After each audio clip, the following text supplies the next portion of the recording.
Hello, ladies and gentlemen. Namaste. Nice to see ya. My name is Dustin Cormier, and this is How to Rock Astrology. Today, I'm very excited to be bringing on a friend of mine who is interested in much of the same things that I am. This is Neeshee Pandit. Neeshee has been on YouTube for quite a little while, exploring a lot of the similar things that I am. We're both interested in Jyotish. And so far as I know, we are both very interested in cross-cultural examinations of cultural traditions that have different definitions and understandings of holism, as I would like to say it. I think that's going to be a big part of our talk today. So welcome, Neeshee, and thank you so much for being here today. Yeah, thanks for having me here, Dustin. It's great to be here. For those who don't know me, I'm Neeshee. I am a Vedic astrologer, practitioner of Ayurvedic medicine and Tibetan medicine. And at the moment, I'm pursuing a master's degree in classical 5-element acupuncture. So my interest is in astrology and in medicine, Asian traditions. And as Dustin said, I think we're both cross-cultural thinkers and explorers, and I always find it interesting as I've dived into these different traditions to see what the connections are and how each of these systems work. So that's kind of the background, I think, of our being here. Wonderful. You got it, Neeshee. And this works. The fact that you're interested in cross-referencing different cultures is what my channel is all about. So I really appreciate you taking the time to see me today. Sure. Okay, Neeshee. So our main topic today, what we've kind of worked out sort of organically between the two of us, is I would like to discuss the ramifications of what I see as being a real interesting divide of sorts in a yin and yang of cultural traditions. What I'm kind of pointing at here is the difference between what I would say the Taoist traditions, which we can include in the umbrella of traditional Chinese medicine, as well as Ba-Zi, Wu Xing, and the Chinese, although China isn't the only place that has discovered this particular limb, but it's often considered to be called Chinese astrology. So Ba-Zi, 4 pillars, and Wu Xing is on one side of our dichotomy here. And then the other side is classical astrology. You and I are both interested in Jyotish, which is the Vedic dimension or the Vedic perspective on astrology. But Western and Indian astrology tend to revolve around the sun, the planets revolving around the sun through the classical birth chart and the horoscope that we all know. These two, essentially, we're talking about Taoism and Vedanta and Western occultism. Why are they different? Where are they different? Where do they meet? And how can we find a middle ground, or perhaps, how do we discern between these two energy systems? And how can we find a use for both of them in a holistic context? This is kind of what I'm interested in talking about today. Okay, so I mean, first, it's, I think, important to recognize that they are distinct systems, and philosophically and culturally, they are different. At the same time, their common ground is that they share a worldview that is about what we could call systematic correspondences. That, I think, that is sort of the overarching philosophical basis of all of Asian medicine and Asian astrology. When I say Asian, I'm including India, Tibet, China, Japan, Korea. I mean, all of it. They all agree that the microcosm and the macrocosm are a reflection, that as above, so below, and that you can look at one thing and you can see a range of correspondences, from the earthly to the celestial. There's a range of connection, so I think that is, you see that pattern in all of these systems, you know, in all of these zodiacs. You look at a single sign of the zodiac in the Vedic system, and it has a taste, a dosha, a guna. It has a female or a masculine quality. It has, you know, it has a whole extensive range of correspondences, you know, colors, etc. You know, and you're going to find that in anything you look at, you know. So Wonderful. in these worldviews, so that's, I think, an umbrella that that they're all under. Mm-hmm. Within that, though, they look at the world a little differently, you know. And I think the core difference, and again, when we talk this way, we always have to remember that it's a convention. Our the differentiations that I'm making are a convention. You know, there are places where what I'm saying may not be true.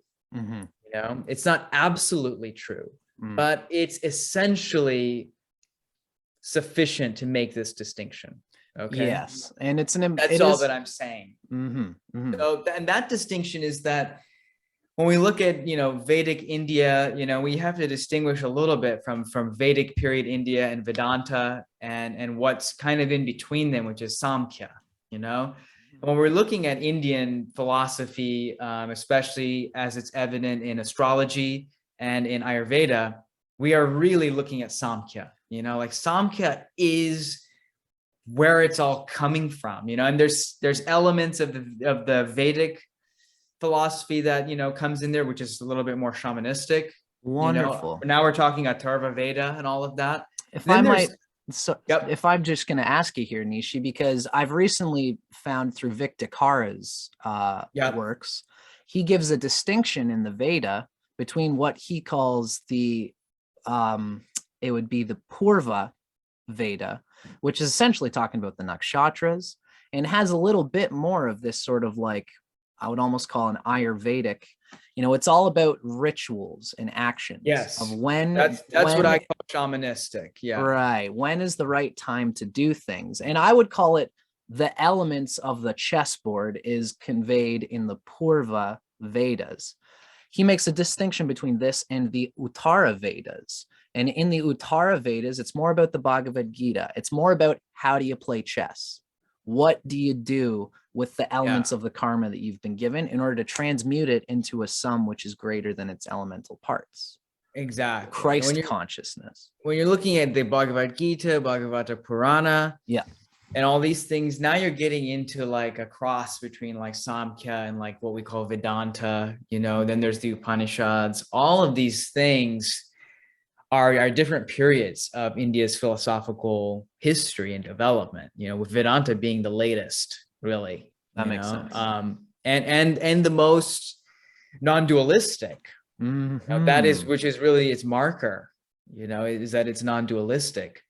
That being said, Samkhya it literally means enumeration, and it's about looking at the world from the point of view of constituency. It's like, what are things made of? You know, what is the universe? You know, what is, it's made of the 5 elements, you know. Mm-hmm. And then you can expand the 5 elements into all these qualities, you know, what they call the tattvas, you know. It's like there's all of these qualities, and then you're looking at everything from the point of view of its makeup, you know, what its material is. Yeah. And that material is multidimensional, of course. It's not material the way we think of material as something physical.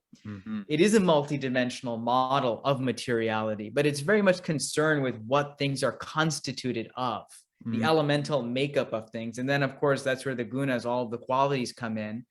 And that's basically the lens that it takes with, you know, astrology and with Ayurveda. You know, when you're looking at things, you're trying to balance qualities. You're trying to balance, you know, qualities, understand things through the qualities they possess. You're looking to see what the nature of something is. The nature of the person is the constitution. The nature of the universe is, you know, all of the 5 elements. And so all of the specificity and detail you get out of that is pretty significant, but that's what it's looking at, you know. And just so I can correlate this properly, when you say Sankhya, are you correlating this with more of what I would call the Purva dimension of the Vedas, which is, again, more about elements expressing a yin and a yang, which need to find harmony in order to find holistic wholeness? Yes, And because go ahead. Samkhya, you have the yin and the yang. You know, Right. you have this The explanation for the duality. universe that is about Purusha and Prakriti there's a dynamic tension between them that has given rise to the worlds of form, you know? It's very Taoist, in fact. You know, this whole Samkhya idea, the cosmology of Samkhya is very similar to Taoist cosmology in that there is a description of a dynamic tension between the unmanifest and the manifest, which births the world of creation and the need to somehow return to a state of original wholeness, you know? All of these kinds of ideas. A timeless sense of wholeness. Yeah, all of that is similar. Now the Taoists are a little bit different about what I just said, the whole thing about returning to wholeness. And that's going to be more obvious when we look at how Taoism is not as concerned in its classical forms with constituency, you know, with what things are made of. It wants to understand the process of things. It wants to understand what is the pattern of energy. You know, it's looking at the world from a dynamic standpoint, not from a material standpoint. A cosmic materia standpoint, as I like to discern with Vedanta. It's less interested in the constitution and more interested in the dynamism of energy, you know? And that's why, like, when you look at it, really, Taoism is rooted in observation of nature. You know, it's like, and the four seasons and the five elements come right out of that. You know, it's all rooted in the natural cycles of the earth, and all of their imagery has to do with things in nature, you know, flowing water, mountains, rivers, streams, the sky, you know, all of this, you know, and they've mapped it all out too. You know, like there's constellations that correspond to acupuncture points. I mean, they were doing the same thing, but their interest is again in preserving the harmonious cycle of things. That totally makes sense, Neeshee. You know, I would almost like, it's going to be a heavy thing to try to portray what I'm trying to portray here, but I would almost say that there is a culturally ancient duality that came about, which Vedanta, I would say, tried to eliminate the duality into a singularity of mystical rapture and experience. And anciently speaking, I'm inclined to think, I don't know, there's a word that I can't find here exactly, but I would say the Sankhya, as well as the Taoist philosophy, might have expressed one side of this duality, which is that we want to tune in with our nature, the nature that is given to us through patterns. We want to embody the pattern, find a state of harmony within that pattern. Once we find harmony within our physical body, we can venture to sacrifice our attachment to harmony and push ourselves to sacrifice for, again, that Christ. It's a discipline that it turns into once you've gotten to a point of harmony. So if I might try to reiterate what I'm trying to say here, the Taoists and the Sankhya philosophy were kind of about how do you make yourself enjoy the nature that you've been given through your genetics and through your karma. Now, I believe that there might have been another tradition. I would even call it Christic, in the sense that there was a point where people lost the sense that they need to feel good in their body in order to do the best that they can. They started saying, I'm going to sacrifice the food. I'm going to do without the food. I'm going to do without the healing, the holism, the harmony, let go of the external world of the senses in order to tune within and practice what you would call almost like a dharana, a concentration effort, letting go of the cyclical needs of nature in order to withdraw within in a disciplined attempt to eviscerate yourself from the cyclical needs of the patterns of human life on earth. So in this sense, this is the duality that I'm trying to say must have happened in history at some point, where the Taoists especially were very concerned with feeling good in order that they can clear their minds. And that there was a point in Indian and Christian history where they wanted to clear their minds in order that they can feel good. Discipline applied to bliss in order to attain bliss on one end, and then bliss applied to bliss in order to refine discipline in the Taoist sense. I'm under the impression that Vedanta has taken the middle of these two and said, you know, you got to be Christ-like and sacrifice and surrender, but it's useless, or it's not as cosmically proper or aligned or evolutionarily quick if all of your discipline is running against the nature that your body wants. Because some people feel much better if they're not working at that same level of discipline. Some people appreciate that level of discipline. I'm even inclined to think that there's a lot of people in, for example, Kundalini traditions, where they really withdraw very deeply into themselves and their body is hurting and they're not drinking enough water. Agori is the tradition I'm thinking of, where you're completely trying to let go of the needs of the cycles of nature. And, you know, the Taoist people would say, why are you putting yourself through that? You can meditate just fine if you are holistically attuned with the nature of the human body.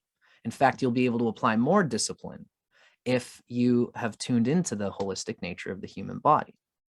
So I've presented the duality, bliss via bliss and bliss via discipline. And I'm also trying to emulate what I would call Vedanta as the non-dual.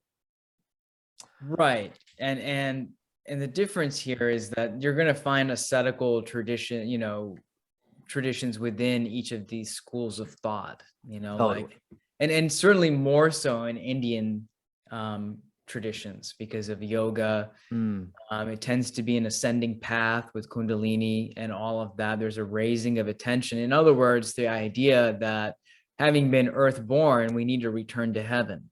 You know, we need to find a way to shed this lowly form and rise to the heavens, you know, which is where spirit is. So this is kind of a basic idea that we find pervasive in Indian thought. Certainly Samkhya, it lends itself to ascetical modes of thought and practice. Ascetic, Also, we find that is true even in Vedanta, where there is a non-dualist disposition. You find a lot of big trends of renunciation. You know, even though the world in some sense is not seen as being problematic in the same way, even though the world is seen as being an expression of the divine, you still, for example, in Shankara, you know, Shankara is perhaps one of the most thoroughly non-dualistic sages, you know, in Indian history. And he was also intensively renunciate. Right. The difference there and what's happening in Taoism is that Taoism is about Yangshen, you know, which is nourishing life. And it's a descending path, a lot of, you know, mostly, you know, but they do have a Kundalini tradition as well. If you look at Taoist alchemy, inner alchemy, it is Kundalini. It's the same. They also have an idea of somehow getting back to heaven and all of that, but they have a bigger emphasis on circulation, you know, and kind of bringing heaven to earth in a lot of ways too. And because they see the human being as standing between heaven and earth. And that's why the ancient anatomical position is the human being standing like this, standing straight with their arms up. It's like the human being is like this antenna between heaven and earth. We receive heaven from above, but we're rooted in the earth. And so legs going our purpose is to be this circuit for heaven and earth, not to somehow escape the body, but also not to somehow merely indulge the body. It's like we need to realize the way that nature has ordained us to be anatomically even. So their whole purpose is around living in harmony with that natural process, you know? Wonderful. Like I think of it as, you know, there is one of my favorite words is ergonomical. When you think of a pair of scissors, it's made to fit the human hand because the nature of the tool comes out of the design of the entity using it. Right. So to have an ergonomical design that fits the human hand it's ergonomical. It saves energy rather than trying to use two knives and cut that way. In the same way, the human anatomy has an implied ergonomical design.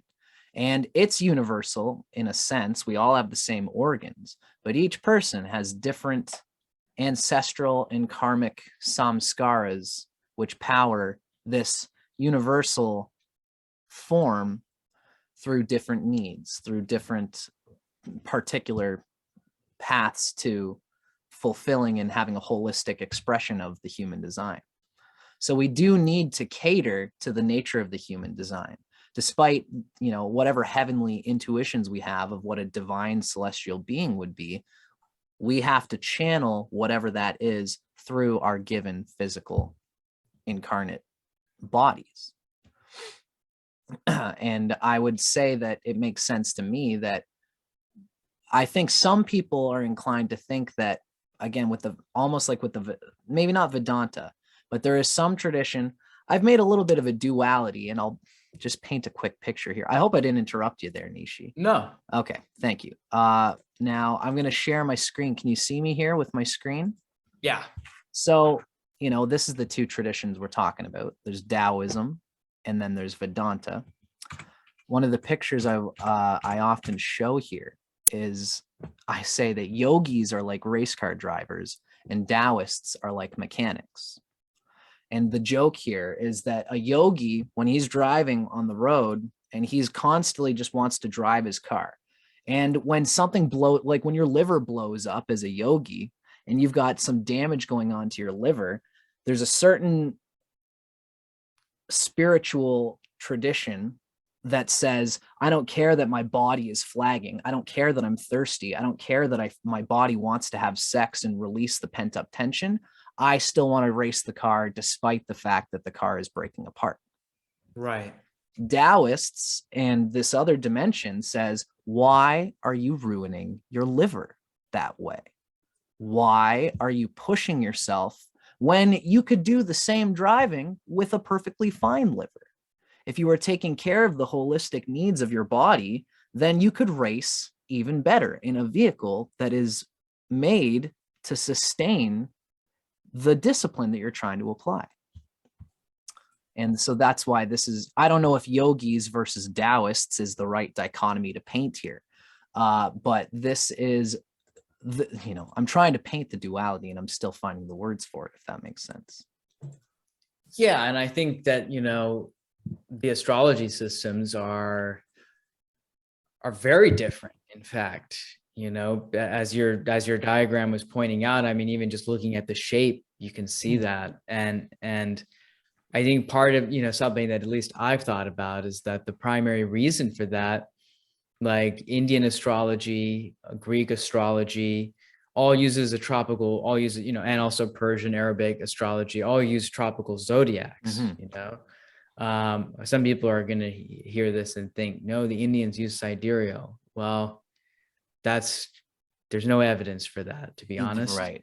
Every other astrological tradition uses a tropical, and it's if you're going to map the sun, you're going to use equinox and solstice points in the chart, that is by definition tropical. There's no other way to do it. Now, if you want to map the moon and the constellations, then that's not going to change, then you use a sidereal. That's fine. But the tropical is a seasonal zodiac, and the idea that that's somehow less spiritual or whatever is just a bunch of crap.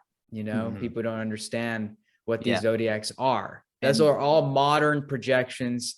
None of these notions have validity. So talking tropical zodiac, I am going to say that the Indian zodiac is tropical. And what do they have in common? They're looking at the sun as the source, That's why they're mapping this solar pattern. That's what the zodiac is, right? It's the path of the sun. Absolutely. And it has a particular rhythm to it. We know there's 12 months in a year. We know there's 365 days. We know there's 52 weeks. There's just all kinds of patterns within those patterns. And that's basically what we're looking at, to see how are we influenced from our vantage point by what functions cosmically and locally to us as a symbol of source, of spirit. Right. You know, there's other suns, there's other galaxies. We know that. We know that the universe can explode too, and that, you know, that it's not the divine, but it functions archetypally as that within astrology, you know? Totally. So they're hooked on that, you know, and that's the origin of their whole zodiac, their whole system is Agni, you know, fire is the source of everything. Great word. But now Agni you look at Taoism, and their zodiac is completely different, you know, and not just Taoism and not just Chinese either. I prefer to call it the East Asian zodiac, you know, because it's used by the Japanese, it's used by the Chinese, Koreans. It's used by the Tibetans. Only God knows who originated it, but it doesn't matter, you know? And I think China gets a lot of credit where maybe it doesn't need it, you know, just because they're China and they, you know, rule the world or whatever, and have traumatized the Tibetans, you know. It's just like, maybe the Tibetans had it first. It's very, you know? How do you know? That's a great distinction. I mean, they've been ostracized, you know? So I don't like to do that. But I do. The East Asian zodiac is used by many countries, cultures, probably more than what I just mentioned. You know, maybe all of those, you know, cultures are using it and more.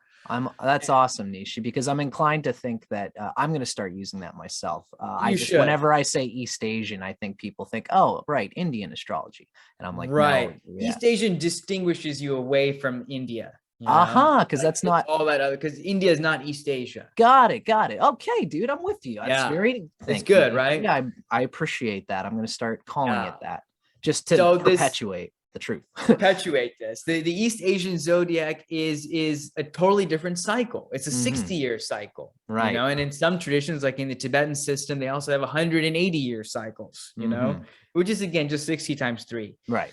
It's still within the pattern of 60.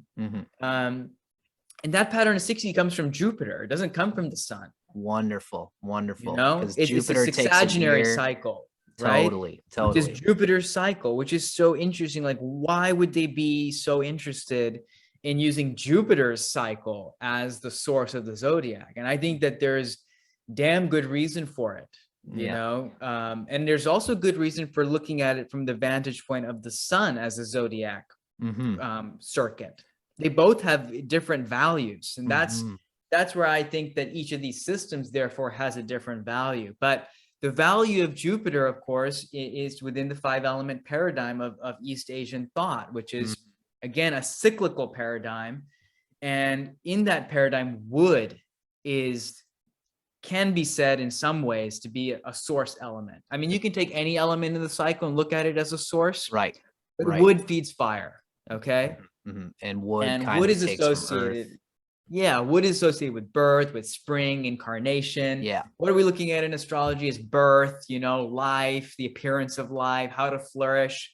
It's very much wood. And so I think the classics say that Jupiter is the planet associated with wood. Yes, that's what they in the table of correspondences. Yep. So I think it kind of makes sense from their point of view. It's like they're looking at like the root, you know, they want to say, well, what is the source? Like the sun is there, but like, what about Jupiter? Yeah, you know, like there's Jupiter is wood. You know, there's a lot there, Neeshee. Like something that I wanted to point out, and I hope you're okay with me jetting through. Whenever you say things, you kind of jet my inspiration. This is something that I've wanted to point out as an interesting figure that I've just kind of, you know, I like making these diagrams because it speaks a certain aesthetic language that's inherently there. This is one of the things I wanted to point out. So this is a diagram that shows Taoism, the lunisolar, and notice that I've got the pentagram is pointed downward. I'm playing with this idea that Panchanga considers ether to be moving upward.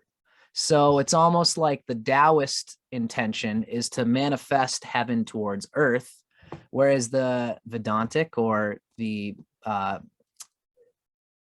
non-East Asian dimension of things, Western ecology and Jyotish and what have you, they have a system where all of the harmonies of what's given as the 4 elements We try to balance these four elements out and then use that balance to essentially dissolve the elements. So the Vedantic tradition is something a harmony in order to dissolve into the ether, whereas with Taoism, it's all about harmony in order to create constructively on earth. Both of these are important. One of the things I wanted to point out here, this is looking at our Taoist figure. We can see now the downward pointed pentagram is the point I'm trying to get at here. I've made this diagram and it's not an official thing. This is purely for the a jumping point for you and I, Neeshee.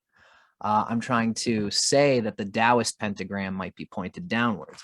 My intention here is that Western magic toys with the metaphorical nature of the upward and downward pentagram, because the pentagram is the number 5. The number 5 is the middle ground between 0, the infinite, and 10, material completion, Capricorn, Earth. So 5 is this midway point, and I think both of these traditions are they're bonding at the 5 of numerology, but one is a heavenly expression of 5 coming from heaven going down, and then one is the interior of the 5, which is coming from earth and letting go in a certain way. Now, one of the things that I'm trying to point at here is that with the Taoist system, of the 5 elements, earth tends to be the odd man out in Taoism. Now, this is what I mean. When you study the signs of Taoism, again, this is my intuition of a sort, but there's a logic here. Earth resides at the cardinal points. Ox is earth, dragon is earth, goat is earth, dog is earth. These elements are considered to be earth signs. And they have, when you actually get into East Asian astrology, when you have the signs of the ox, the dog, the goat, or the dragon, you have more of this earth element. And it's not a mysterious element that doesn't exist. You can be an earth type, and that means something different in the 5 element schema. Now, my interest in pointing this out here is that when you notice, the East Asian zodiac does have trines, just like we do. The pig, the rabbit, and the goat are considered to be in the wood triad. The dog, the tiger, and the horse are considered to be in the fire triad. The rooster, the ox, and the snake are considered to be in the metal triad. And then monkey, rat, and dragon are considered to be the water triad. And we'll notice that for each of these triads, there is a cardinal point. In the year span of things, the cardinal point represents the transition from one season to the next. Earth is the cardinal points, and this idea shows that there's a little bit of earth in each season. And notice, finally, my main point here is that there's no earth triad. That's right. There are 4, the metal, water, wood, and fire are the square, which needs to, when applied properly, will give an abundance of earth, of energy, of holistic and positive energy that can be used constructively. When your Chinese chart, when your East Asian chart is not going right, you will not have an abundance of earth, and you will not have dynamic motion with which you can create the reality that you want. You have to apply holism to your nature in order to get this abundance of earth. And so earth is the odd man out. There's no earth triad. It is a penitentiary figure, whatever that word is that I'm thinking of. Now, with the Vedanta tradition, we have a similar thing going on, as I said, but the difference is that ether is the odd man out. Ether is the gate out of the square, the cross of matter. Or that is to say that when the cross of matter is applied properly, there's no excess of karma, which means that the opposite happens. When you're doing well in when you're positively expressing the self-realization of your Jyotish or your Western horoscope, you will find that there's less excess karma binding you to the cross of matter. And therefore, you are dissolving your karma, becoming lighter, becoming more in the nature of pure light, pure awareness. And therefore, ether, that purity, that pure awareness, is the odd man out in the Panchanga. So this was I wanted to present this as my logic and my reasoning for saying that Taoism is expressing the downward pentagram where Earth is the odd man out. And then Vedanta is expressing the pentagram where ether is the odd man out. Therefore, Taoism is being applied to Earth, whereas Vedanta is being applied to ether, to a spiritual, eternal essence. Yes, I think that that distinction has validity to it, and also I think you pointed out that in the 5 element system of East Asia, the Earth functions as a pivot. It's a transition, and in some systems of the 5 elements, there's said to be Earth between each season. Right. In other systems of the 5 element, Earth is in the center of all of the elements. Yes. It's like this axis. So there, in a lot of ways, Earth functions in a similar way that ether does for the Indians, which is that from an Ayurvedic point of view, the transitions between things belong to ether, not to Earth. But there's an ether component to the way that Earth is functioning in the East Asian 5 element system. Cool. And that's why it's very difficult to make one-to-one correlations between the 2 5 element systems, because in a way, the dynamism of the East Asian system has multiple correspondences within it. Cool. Thank you for that distinction. So, I mean, truthfully, were we to make a correlation, wood is the closest correlate to ether. I figured that. They both resonate with Jupiter. They both resonate with Jupiter. And that's, again, another reason why the favoring of Jupiter's cyclical pattern as a source of a zodiac makes sense. It reveals a different layer, and that's the only difference, is that we do have this deeper layer, the root, and we know astronomically as well, like the same reason the Indians call Jupiter Guru. It's like Jupiter is very much the center of the solar system. It is very much the source point of the solar system, and without it, we wouldn't have the planets and the orbits that we do because of its gravitational field. Yeah. We also know it has a special power over the pull. sun. Yes, between the sun. Yeah. It has this pull with the sun, It's like, then you can see like the way you can see how wood feeds fire, in the solar system, despite the fact that the sun is this gigantic source of everything, we know that.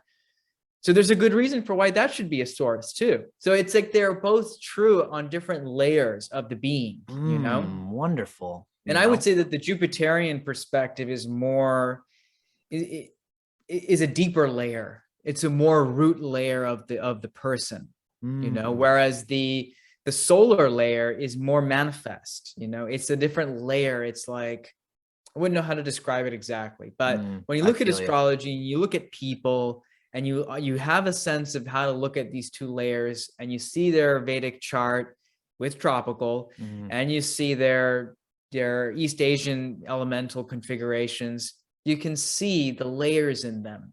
Right. That's the difficulty in typing, and that's the difficulty in being attached to only one system. And any of those things is that you're going to put people into a box, and people just don't fit boxes. They're just unique individuals.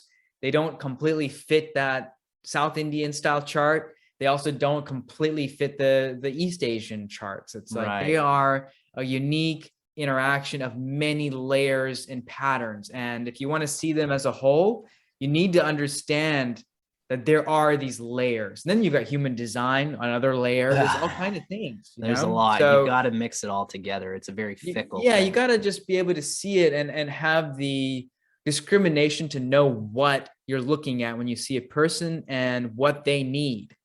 Totally. This is very good, Neeshee, because I often find in my practice that I'm so glad that you're getting into practically, clinically applying the 5 elements of the ancient traditions of the meridians and such things, because as a healing practitioner, for me, I know that there's plenty of times where, for example, I'll see an instance where a person seems to be displaying what I would call pitta in the Ayurvedic doshic sense, where they have pitta, they got too much, they're too racy, and they're too much of that pitta fiery quality in the Ayurvedic sense. And maybe we could say that there are fiery positions in their horoscope, in their traditional solar horoscope, that would show the nature of being of too much pitta.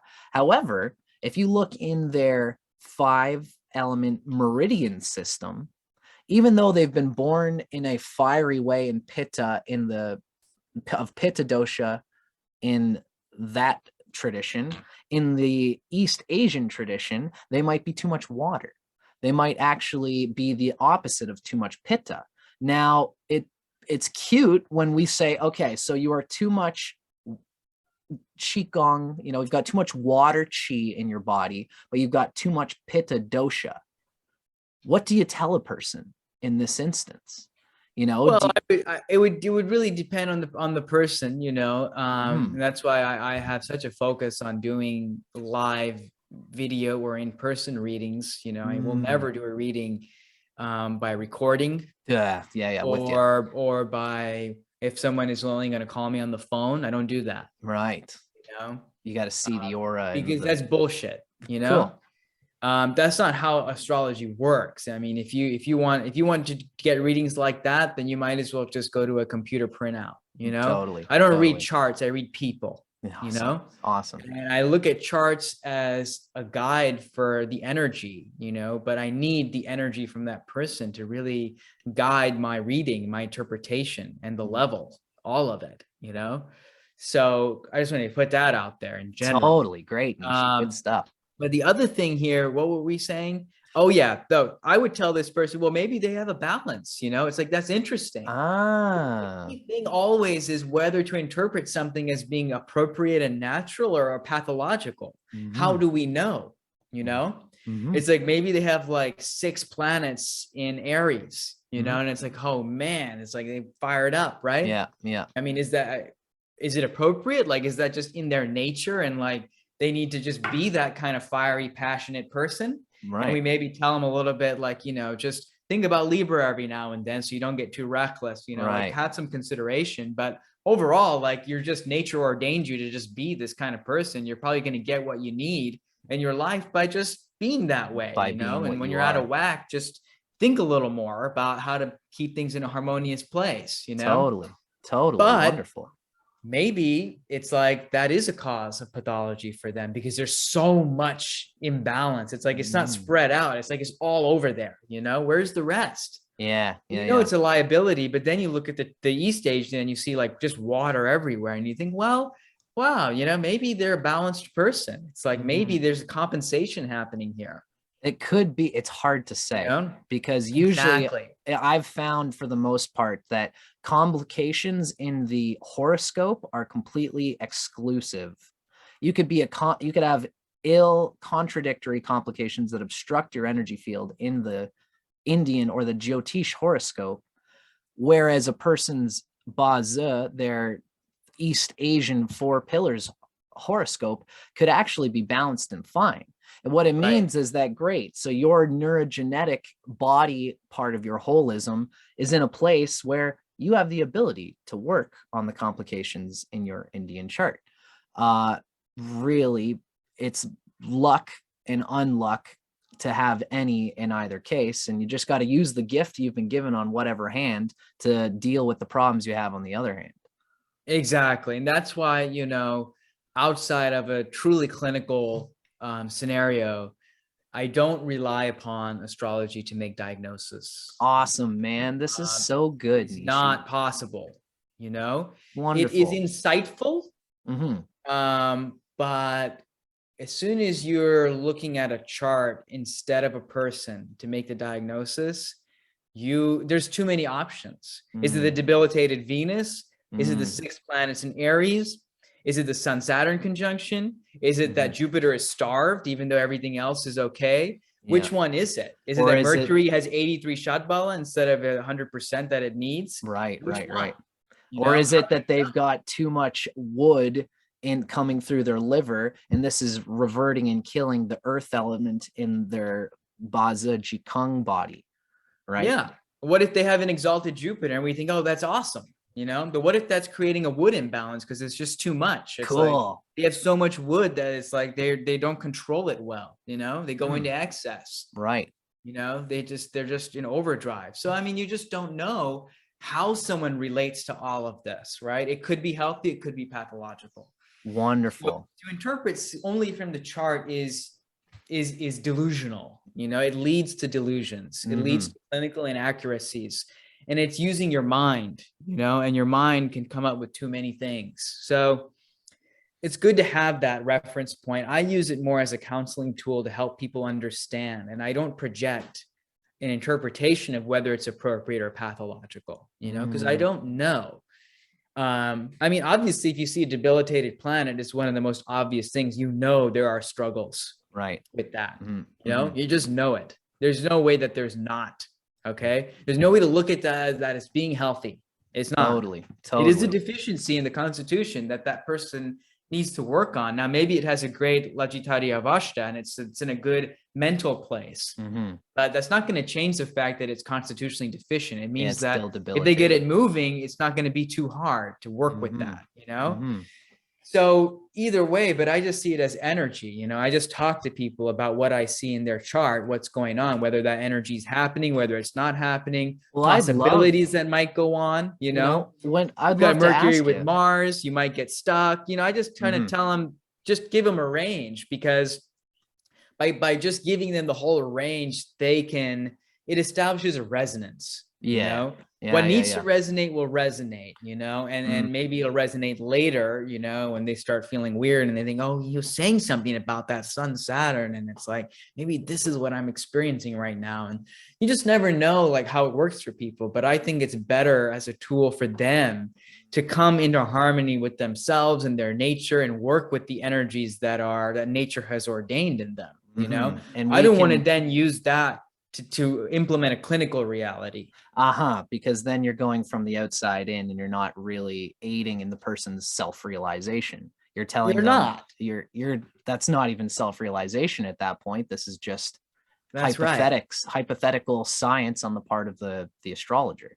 Yeah, no matter how good you are. You may really see that person really well, and you may tell them all these things and they completely resonate, and all of that is going to happen. It still doesn't mean that you're going to know what to do when you're in the clinic, assuming that you're a medical practitioner. And this doesn't mean that. And the number of times you're going to find a discrepancy between what you thought was, you know, the thing in the chart, you know, and what the real thing is going to happen so often that you will explode, you know, mentally. Totally. And that's why you got to get out of that. Yeah, you know? I'm learning that in my own practice, is that, you know, astrology can be a lot of fun for the astrologer, because I find most astrologers are passionate about knowledge.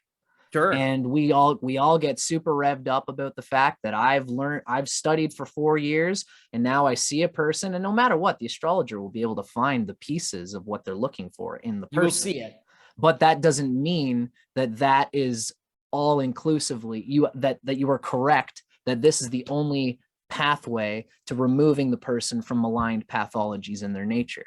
It just means that your studying has brought you a glimpse of one dimension of it, and you shouldn't get too excited about that. As the astrologer is a mirror, you know, for that person, and that's it. You know, we're standing between heaven and earth for them to see something, you know, and that's all that we're doing. It's important that we don't project, that we don't interpret too much. We describe, you know, the energy and the shape of those energies to that person. And that includes giving them insight into pathological patterns as well, because usually people don't come to astrologers because they're feeling fantastic, you know? Yeah, totally. But the only way you discover pathology is by seeing the person as they are, you know, and then something is going to be out of place that will reveal itself to you. When you actually see, who is this person? Like, for real, who are they? As a unique individual, as a healthy individual, as a wholesome expression of body, mind, spirit, when you really see who they are, then you're going to see the part of them that's not self, you know? And Wonderful, that Neeshee. is, that's the pathology, you know, the not self is the pathology, and it's just going to stand out. You won't notice that that's the thing that's the pathology if you don't have the picture of who they really are, right? That's the first thing to do. You know, that's why when I take people into my office, I don't pull up their chart. I write down their birth data for later because I'm always curious. But I do a full intake with them, you know, just me sitting in front of them as human beings. And I just want to feel, who is this person, you know? Wow. I And was I do my totally physical exam, do my pulse. I'm looking at everything, you know, and I already have a diagnosis at that point before they walk out of the room. right. I never make a diagnosis out of the room. That's another bad habit, you know. Cool, because then you're not with the reflect on energy. your patient. Reflect on your patient and think like, oh, but then they said this and then they did that. And maybe it's this, maybe it's that. No, it's no good. You know, you only make a diagnosis when the patient is in the room with you. Because you've lost the energy and you're You only in lost your it. own head at You're that out, point. you're in your own mind, you know, and that's not where the diagnosis is going to come from. It's a Wow. revelation in the moment. And you'll see what part of them that doesn't add up. You know, there's something that does not add up. And that is the imbalance, you know. That is so wonderful, Neeshee. And you know, we've only got a little bit more time left here. I will say to you that what you just hit me with is this is one of the reasons that I wanted to get you on here. And I'm so thankful that you hit it in the way that you just did. I love the idea of entering the shared heart space of the client, because there's an energetic exchange going on there where, you know, astrology and all holistic forms are always going to be that. They're going to be forms, they're going to be shells, they're going to be the embodiment thus far of what the person has been thus far. And if a person trying to heal that person makes any of that external form stay for any reason other than the client's own intuition, then they're going to be holding on to things. They're not going to know why. And if that thing that they're holding on to, because you intuited it, is not actually an essential part of their self's essence, then you will not be doing them a service. Exactly. So that's wonderful. To be in that energy exchange with them. Any reading apart from that does not have value for you or for that person. Right. It's never good to practice that way. And it is therapeutic. I do want to make that point, that caveat in the event that I emphasize not using it clinically. Right. Astrology readings in their own right are therapeutic and should be. It is a healing event, you know, when done the way that I'm describing. It just means that it's not going to tell me what points to needle or what dosha is out of balance or what they need to be eating or what the source of their trouble really is on a deep level. It's not going to tell me that necessarily. It's just a means to enter into resonance. You allow that person to enter into resonance with their nature, with heaven and earth. You know, it's in its own right, a kind of treatment. Certainly. You know? So when you are going to do a client, you know, I should say one of the reasons I brought you on here is because I find that there is a newly burgeoning movement, whatever you want to call it, where the dawn of the internet has made it so that people like you and I can cross-reference culturally these old types of information that have never come together, but now today they are coming together. And I know that you are one of the only people I know. I believe you guys are called Wailua Healing Arts. That's right. And your system, the way that you've been practicing, is actively on the front lines experimenting with this. So this is one of the reasons why I'm excited for you to be unfolding your approach to a healing process. What you do is that you get the person's birth information, you explore, you don't even look at the chart before you get the person in to do the intake. That's right.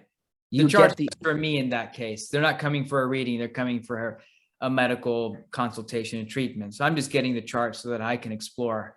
I think that is so useful, Neeshee, because that heart space of intuition that you're getting at is something that, and if anybody comes to an astrologer for a holistic reading on the imbalance between their heart and their liver and their kidney functioning, they're probably not going to get the full picture. Even if somebody goes to a East Asian practitioner of the 4 pillars and all these things, it's the same thing, because that type of practitioner might tell a person something that goes antagonistically to their horoscope. It's like if in the same reasons that we've described. So I can completely understand you saying that when you bring somebody in, you leave the toolbox closed before you know what kind of work you're going to be doing. Yeah. You have to approach people from a place of innocence and openness. I know that the person walking in is somebody I've never seen before, and I'm never going to see anybody exactly like them again. And I'm just open to discovering who they are and what they need and what I need to do to discover that and respond to them, and I don't know what that is necessarily. But I know that if they, since they're showing up, there's something that I can do that they need. Otherwise they wouldn't be there. Right. Sick. So awesome. You just have to be in that space where it can all reveal itself. Anything apart from that is going to render a less effective approach and a much less fulfilling approach, frankly, which is so important, to be fulfilled, to participate in what we do as something that is enriching for us and for the body, mind, and spirit of the other person. That is where the magic is.